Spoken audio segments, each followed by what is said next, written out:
kamakhelwane wakho. Africa my continent, Africa South Africa, SikaZulu, seThekwini, umbhaqo sikuwona uFree Street, uSmith Street, yini sibela sikuleli ibhilidi kuthiwa ihome. Kuthiwa ihome.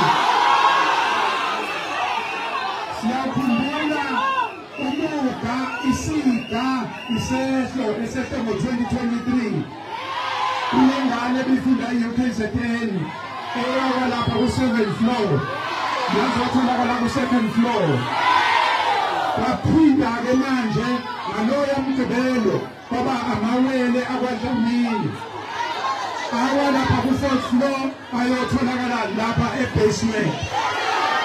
Into eyenzakalayo kuzo zonke lezi gameko asibaboni abanikazi bebhilidi bevela ngaphambili, asibaboni bezelana nomndeni.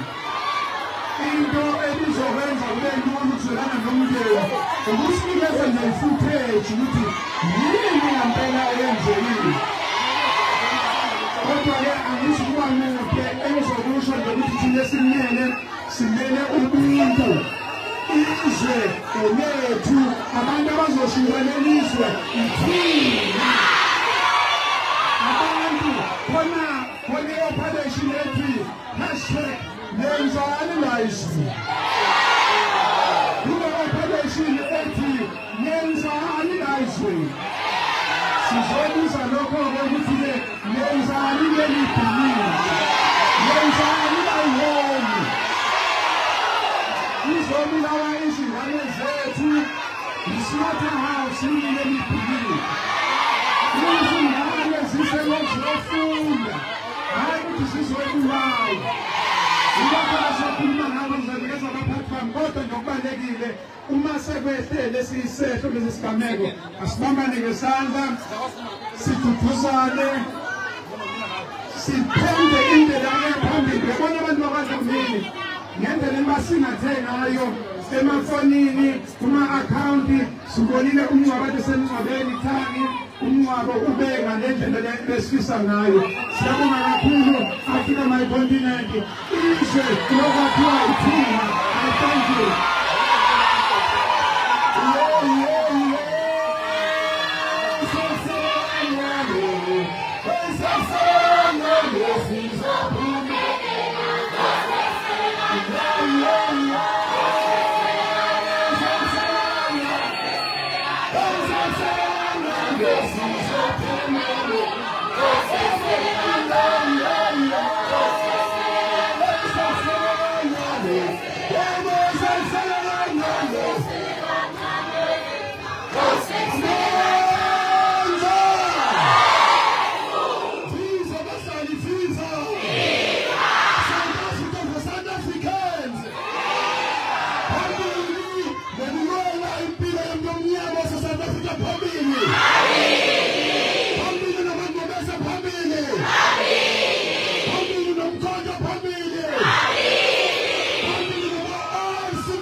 Asazibuza thina besingekho angabasikotela kafushane ukuthi ithini into usuwathi mawubuza ukuthi uhlaleleni la udungazi ukuthi leyo ngomntwana nomzali naye walahlekelwa umntwana khona la okunodaba olushukisayo kakhulu uzosintroduce azisho ukuthi ubani isikhathi esifishane.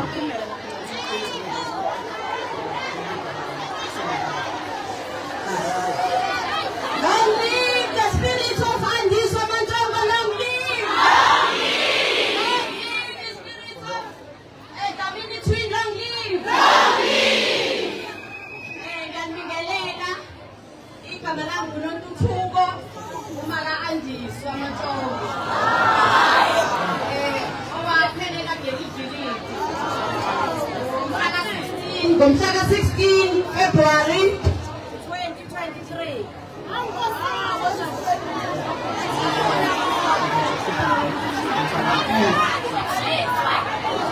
Thank you.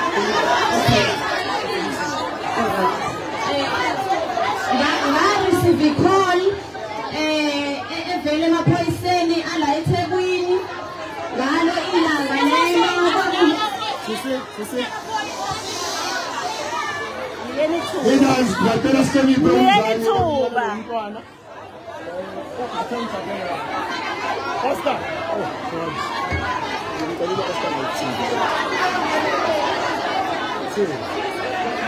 Okay, Kulan. Tayo kuskulela bandla.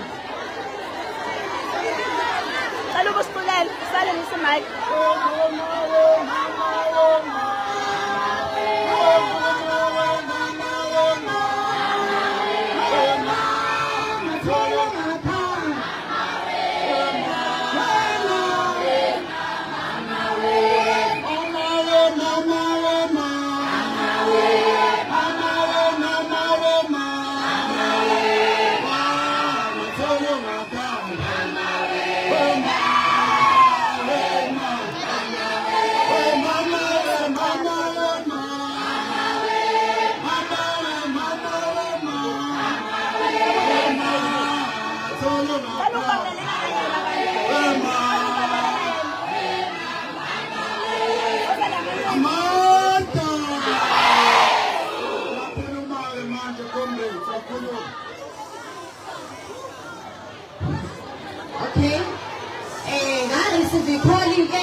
Ngomhlaka 16 February 2023 evela emaphoyiseni la eThekwini mina ngokuhlala ngiseMaritzburg endaweni yaseKileyo amaphoyisa angibuza ukuthi nginayena umntwana ohlala eThekwini ngavuma ngathi yebo nginaye bathi njengamanje sicela ufike la kwakulethi kakhulu mhlambe kwabo 10 ebusuku ngithi mina angikwazi ukufika kwenze njani ngaze ngabuza ngathi wenzeni ngoba ngangicabanga ukuthi mhlambe uboshiwe mangifonelwa amaphoyisa mhlambe umntwana khona ayenzile uboshiwe hayi ke ngivele ngishawe uvalo ngiphelelwa amandla ngingazi ukuthi ngenze njani ngavusa umfana wami ngathi mina ngicela uqhubeke ukhulume naleli phoyisa abazokutshela khona ngisacela ufonele ubakwakhe nangempela umfana wenze njalo wafonela ubakwakhe phela ngasikhathi esingakanani bafika ubaba nomalume ngizothi nje umndeni wakaMantongo kwathi senjalo kwangena umndeni wakaJili la engizalwa khona kwacaca ukuthi khona into eyenzekile akuhambi kahle babe ngishiya ngizothini akekho engitshela ukuthi kwenzekeni wasuka ke ngempela obaba bakhe uAndiswa babhekisa ngapha eThekwini kulo mzuzu eziyangena ihlobo ekhaya sebusuku akekho shoyo ukuthi kwenzekeni hayi waphela ama-awana nje ambalwa babuya bathi mabebuya bathi hayi indaba ngempela zikhona ziyiqiniso hayi kwaphela konke ngami ngaleso sikhathi njengoba ngishilo ukuthi akekho wathi sekwenzeka ukuthi kodwa indlela isimo esasiyona kwacaca ukuthi umntana makasekho ngoba ndaba ke uAndiso wayivakashela abangani bakhe ababehlala la yena wayengahlali la so ke bathi ke abangani bakhe wasukuma wawumuntu oyendlini encane so babe kwi-7th floor hayi ke basukuma kanjalo emva kwaloko lo ompherezelile ukuya endlini yangasese ambone engasabuyi bese yalunguza into ayibona nje isicathulo sakhe kuphela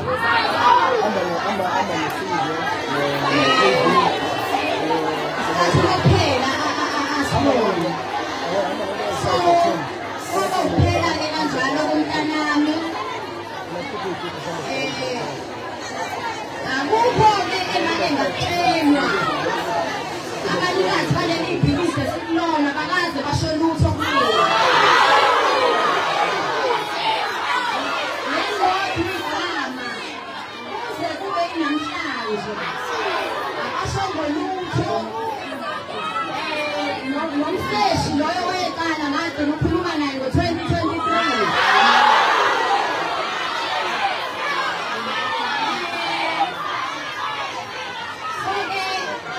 Angeke nginake kakhulu ngihamba nommeli wami lana uMr Mhlaba ngoba ngabona ukuthi angivele ngithathe ummeli ngoba akwenzeki lutho angitshelwa lutho. So ngizocela-ke ukunikezela kummeli wami njengamanje akhuleke nenkulumo.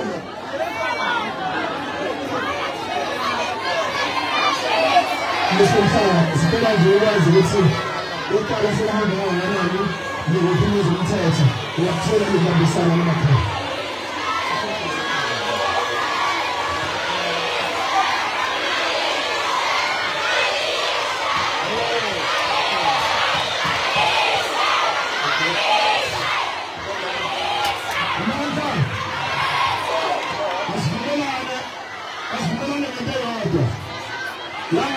Khona abantu abahlala khona omkhulu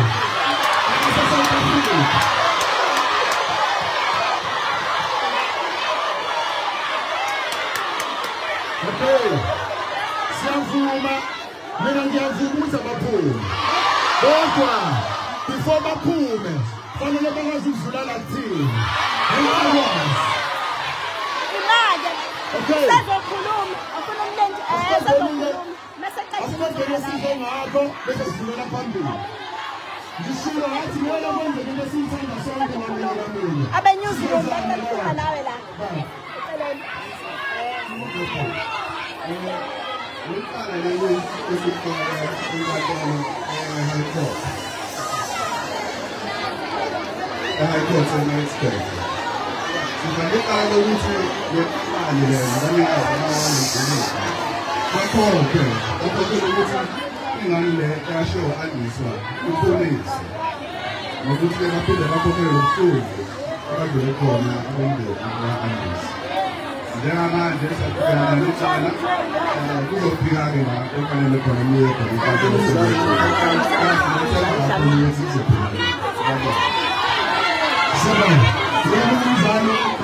Ubaba Madlamini.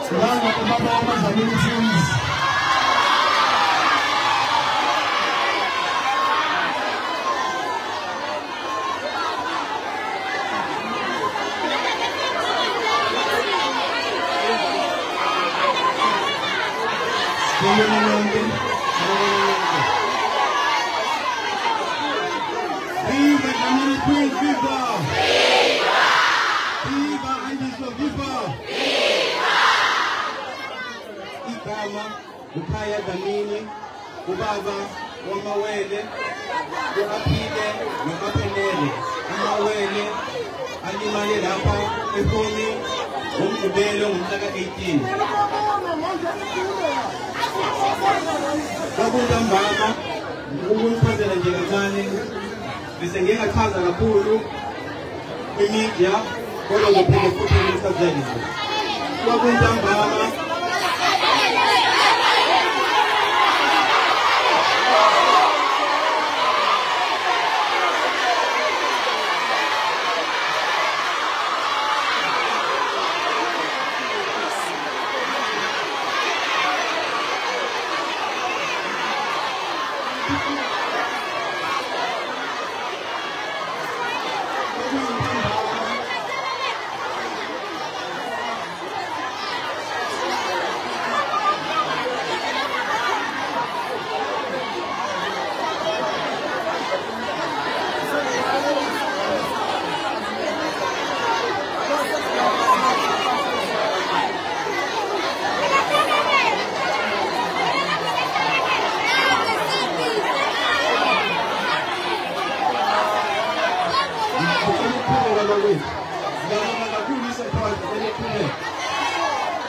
Kwakuntambama kumgqibelo mhla ka-18 ngezi-north emnyango uma ngivula abangani babo bathi malume abangani bethu sebewele emgodini ngitshela unkosikazi wami before ngiphume bese ngaphuma ngiyagijima ngiyobheka uma ngifika e-4th floor la bedlala khona la bejwayele vele ukudlala khona nezinye iy'ngane indlela ekhandwe ngayo ama-lift aneminyango ayi-2 ukhona esebenzayo ukhona le esebenzayo engasebenzi abangani babo bakhombe kule engasebenzi uma nami ngokuphusha umnyango we-lift uma uvuleke nje ngibona umgodi sengiyehla-ke sengiyagijima ngiyaphansi uma ngifika la e-ground nakhona uma ngiphusha umnyango wale lift engasebenzi kumnyama futhi kwamele ukuthi ngingeneke emgodini ngilekelele abanye abafethu ngikhanyisa ngetoshi lefoni ngibona isikidane esimhlophe umbala omhlophe ngabona ukuthi umfana wami-ke lola mangimafica abantwana bami babelimele ngale ndlela engachazeki babekopha kakhulu ngendlela yokuthi igazi liphume emahlweni liphume emakhaleni liphume emlonyeni liphuma nasemadlebeni kumfana waqhuma nasekhanda uma ufaka isandla la ngemuva esiphundu kuyena wawuza ukuthi ngazi ukuthi ithambo liqrekile mhlawumbe ukhona nokumhloshana ecabanga ukuthi ubuchopho bakhe intombazane naye iphuma igazi ngomlomo namakhala kodwa yona iphefumula kwamele ukuthi-ke ngiziphuthumisele mina bona esibhedlela ngoba ngangeke ngisakwazi ukuthi ngilinde i-ambulance ngoba mhlawumbe intombazane ingakayiphili namhlanje ngingamuleke yasesibhedlela ngibuyele ngapha ukuthi kwenzakaleni uma ngifika ekuseni sengiphuma esibhedlela uma ngifika la ngifike vele sebethintile abalapha ehomi sebevele beqalile ukuthinta i-lift bathumela no-maintenance asebhanga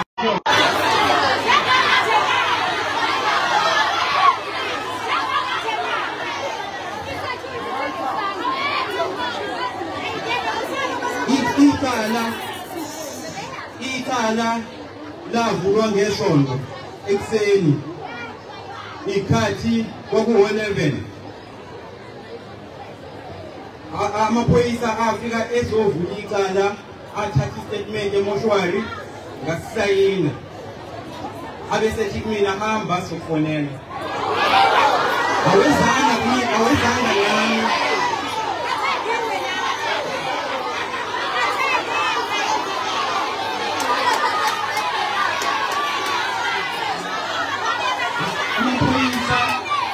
awazange eze ngalelo langa ukuzobheka ubufakazi kwamele ukuthi ngomsombuluko ekuseni ngizivukele mina ngiye kumseshi ngolandelela ukuthi kwenzakalani uma ngifika kumseshi ngifika istatement engisithathile asikho idokhethi empty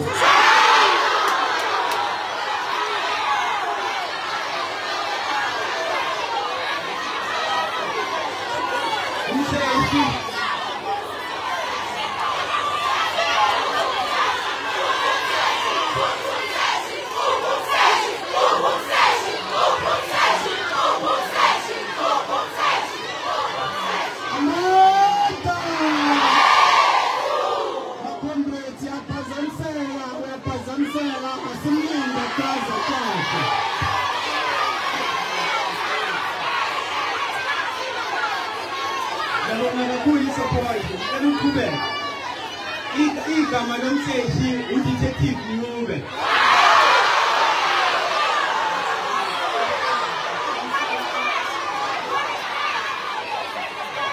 udetective wangiqalisa phansi istatement ngenza le-SSB icala lilavulwa eDurban Central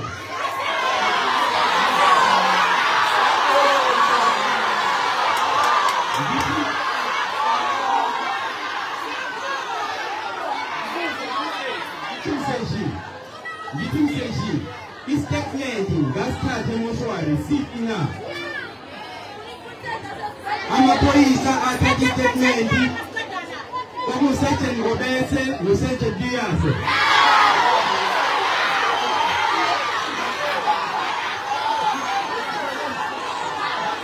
Umseshi akangani nginika impendulo ukuthi siphi statement kwamele ngibalese sifike phansi.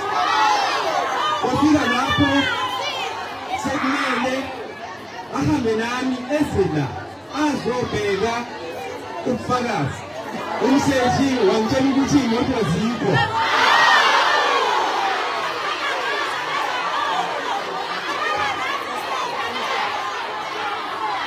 Ngaphinda futhi ngacela ukunikeza iy'thombe ngathi senginamba yakho ngikusendele iy'thombe engiyithathile ngoba sebeyadanga ngobufakazi. Umseshi wathi cela uphinde wena iy'thombe. Washo kanjalo wathi isiteshi asinayo i-color printer kumele ngiyiphintele mina.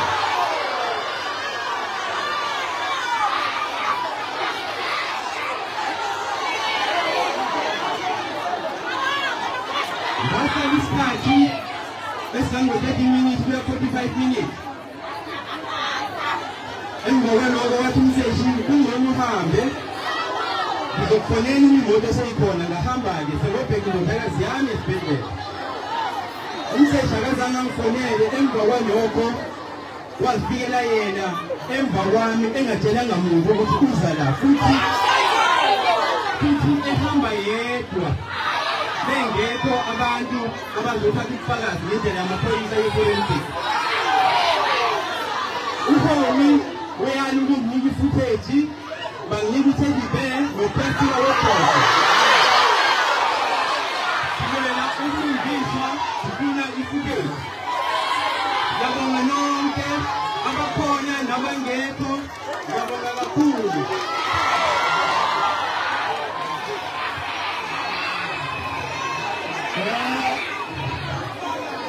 Asenze kanjani? Babingazi. Ngizokusobela phambili. Wazama ukubona ngizula sengashabe nesikhona.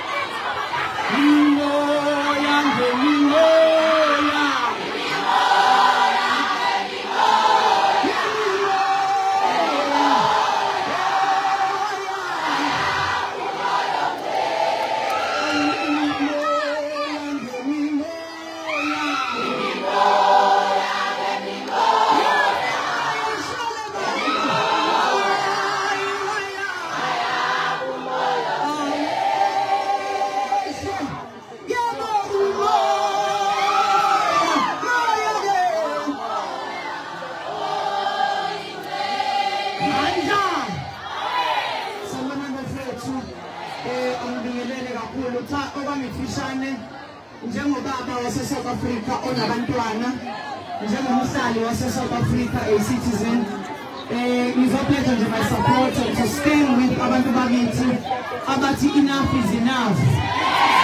Asidingi ngokuthi wayaphi umoya ongcwele kuphela, kodwa sithi yayaphi footage yebhilidi. Sithi iyephi i-accountability.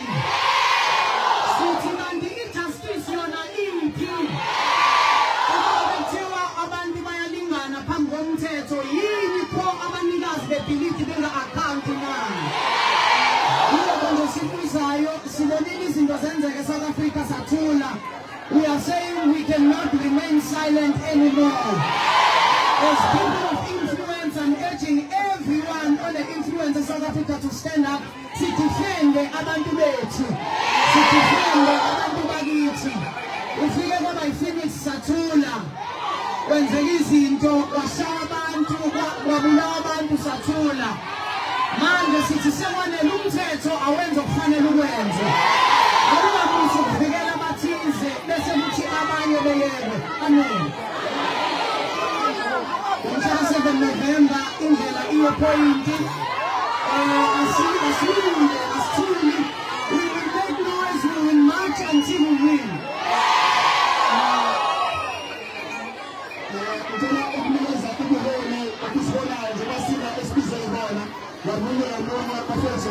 minute per person, because it's supposed to be the last.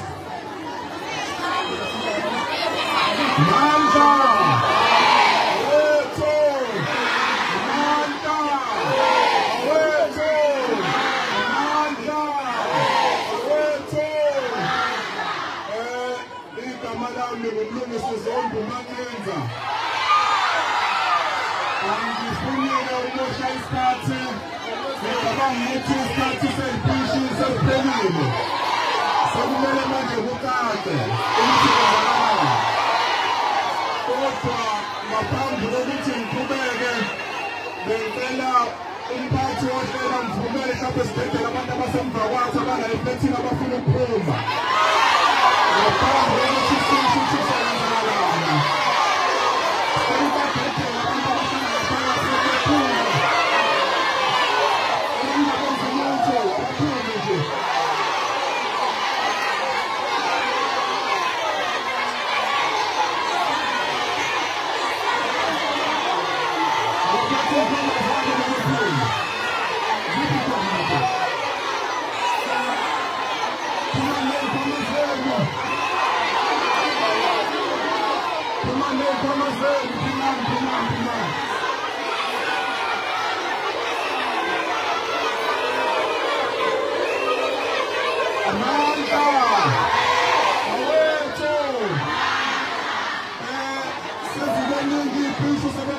Abazali bakhuluma nabafowethu mhlawumbe izinto ezibalulekile zimbili noma intathu. Eyokuqala, kumele masukana siye e-ofisi yaseHobi khona la sesimthoni kakhona.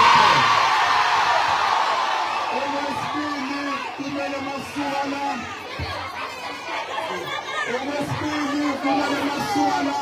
siye e-police station.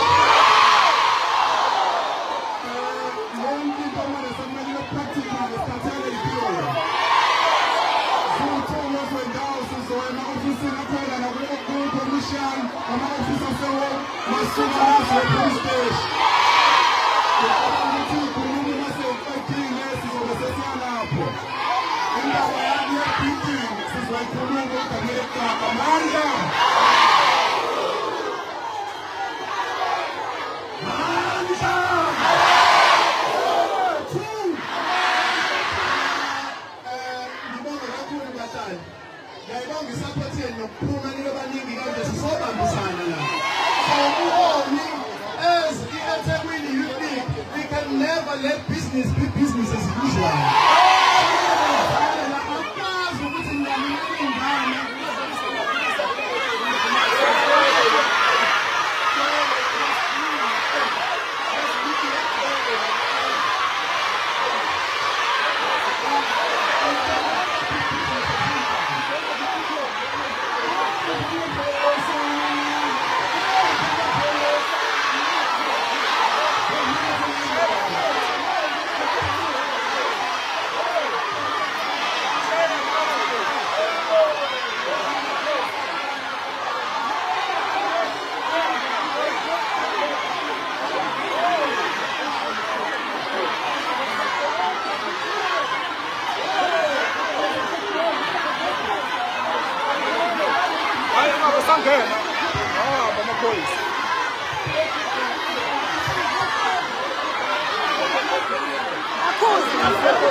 Namanya amaphoyisa la sakawufota afuna ungena la manje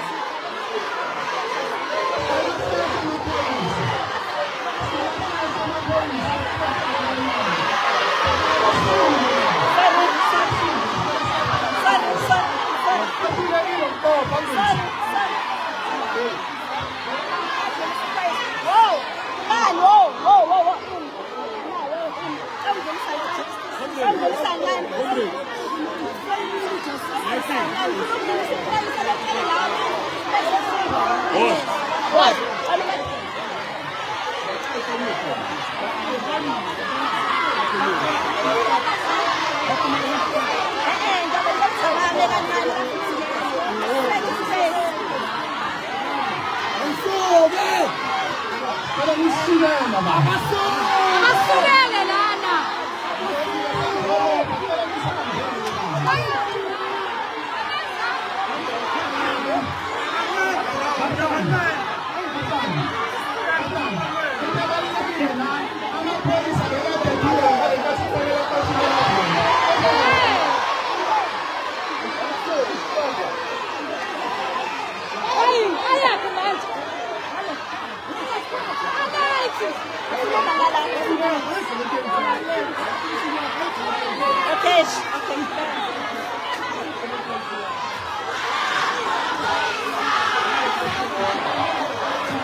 Unakana